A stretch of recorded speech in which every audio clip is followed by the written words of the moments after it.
Hey everybody, I'm Knox from VonAlpine.com here with another in-depth gear overview, and today we're checking out the Tater Tot from Sego Ski Company.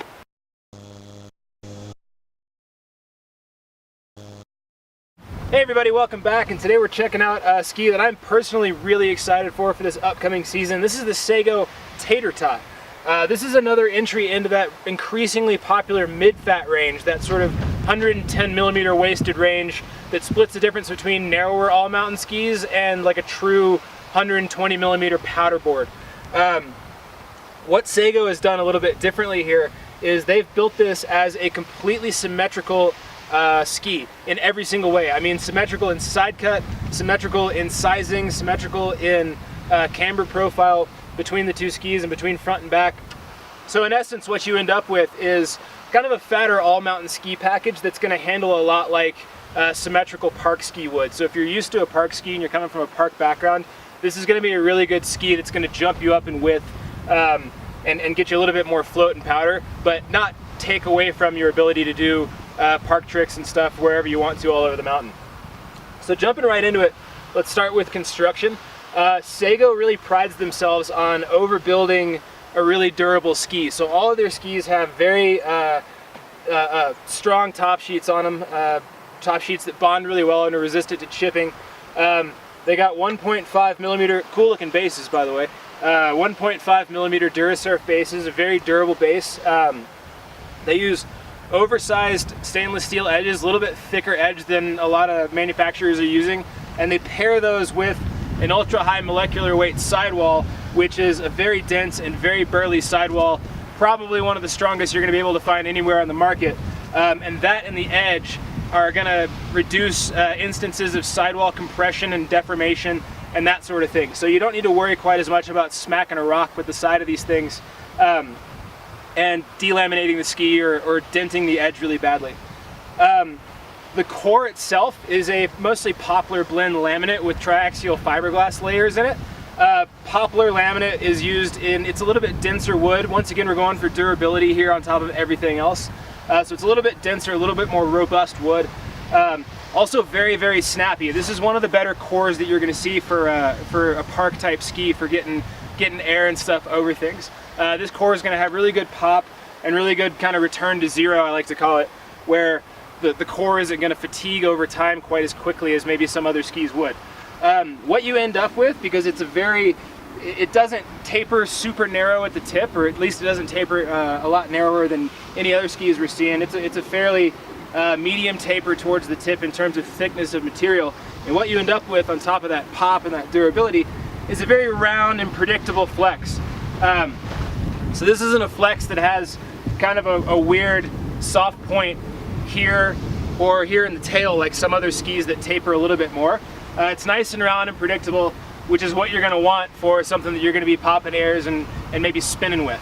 The swing weight is very low, and again, because it's a completely symmetrical ski in every facet of construction, if you mount it close to center, this is a ski that's going to spin really well. So like when you're hopping off of a cornice or whatever, if you want to do a little three, this thing's going to go around nice and easy. In terms of the stiffness of the flex, this is a nice kind of medium stiff flex ski.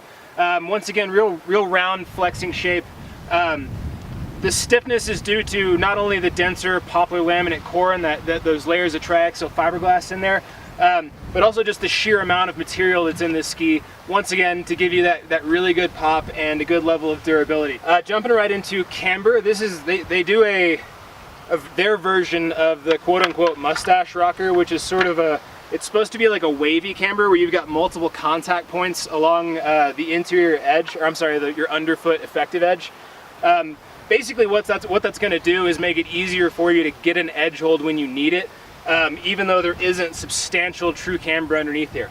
This is one of the more muted sort of multi-point camber constructions we've seen. So if you've skied another 5-point ski from a different company that had a very obvious sort of wavy shape to it, this is not one of those skis. So you're going to get the benefits of that sort of multi-point camber profile without really noticing a major difference between the way this would ski versus a traditional camber rocker ski. It's a very muted version of that multi-point camber, and I don't think it's going to freak too many people out very much.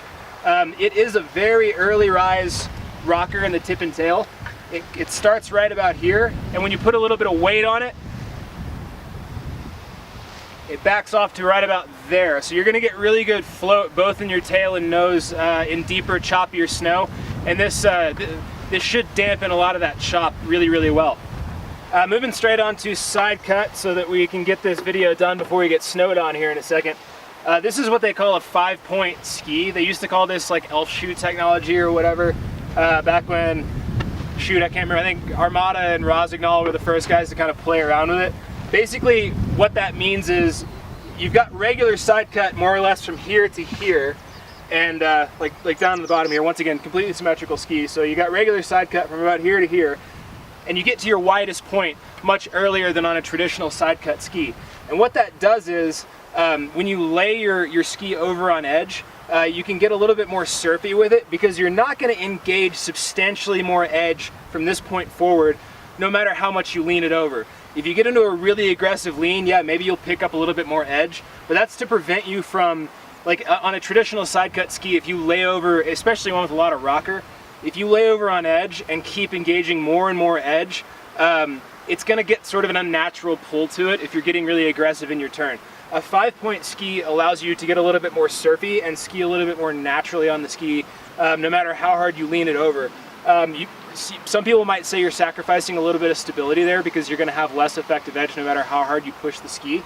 But really, once you learn how to get your weight real neutral and over the effective edge you do have, they're really great for all kinds of weird, choppy conditions, a little bit of deeper snow, etc. It helps you keep your tip and tail from hooking up no matter what you're skiing through. You will get, with a ski like this, you will get a little bit of nose and tail chatter, but in general, the way that they're set up, they're stiff enough through the middle that it's not going to affect your overall stability. So overall, this is one of the skis that I'm most excited about for 2017, 2018. This sort of mid-fat, 110 millimeter waisted category is getting really, really popular, and I think this is going to be one of the ones that really stands out, especially if you've got a heavy park skiing background and you want to be able to jump on something a little bit fatter without changing anything about your skiing style and take your tricks all over the mountain in all kinds of different snow conditions. On top of that, it has one of the coolest graphics, in my opinion, for 2017, 2018. It's got this kind of rad psychedelic elk dude on it. This is just a ski that I'm really excited about. So if you guys want to check it out, go to our website, www.avantalpine.com. If you're in the central Colorado area, this is one of the skis in our demo fleet. So if you want to try it, drop us a line at our website or on our Facebook or on our YouTube. We appreciate you guys checking out this video. I'm going to get out of here and put some gloves and a jacket on before it starts snowing on me. Be sure to check back real soon for even more content like this. We're going to be pumping out a few more Sego reviews here in the next few days. Thanks for watching, guys.